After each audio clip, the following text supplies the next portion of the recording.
In today's video, I'm going to teach you how to embed a video in Outlook. By the end, you'll know the quickest, most reliable way to drop a clean, clickable video preview right into an email, so your recipients can spot it instantly and play it with confidence. First, grab the video's share link from the platform where it lives. Head to YouTube, OneDrive, or your preferred hosting site and copy the share URL for the video you want to send. Using the official share link matters because it's designed to be recognized by other apps. On YouTube, that's the link you get from the share button. On OneDrive, use the share option that generates a link for recipients. Keep in mind that access is controlled by the platform where the video is hosted, so anyone receiving your email will still need permission to view it if the link is restricted.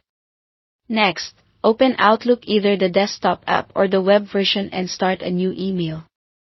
Click into the message body where you want the video to appear and simply paste the URL. No special buttons, no add-ins, no formatting tricks. Just paste the link directly into the message. Give Outlook a moment to recognize what you've pasted. It will scan the URL and prepare a visual card for it. Here's what you'll see as the result. Outlook automatically generates a clickable preview with a thumbnail and a play button. This preview stands out better than a plain hyperlink, and it gives recipients confidence about what they're clicking. When they select the preview, the video opens in the browser or the appropriate app, depending on the hosting platform. In modern Outlook experiences and in loop-enabled scenarios, the rich card can feel even more integrated, helping the video look polished and intentional inside your message. A couple of practical tips to make this smooth. If you don't see a preview right away, wait a second or move your cursor to a new line to let Outlook finish detecting the link.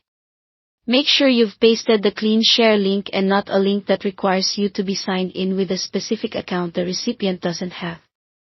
If you're sending from OneDrive, the preview will appear, but recipients will only be able to play the video if the link grants them access. That's expected behavior. Outlook shows the card, while the hosting platform governs permissions. And that's it. Thanks for watching.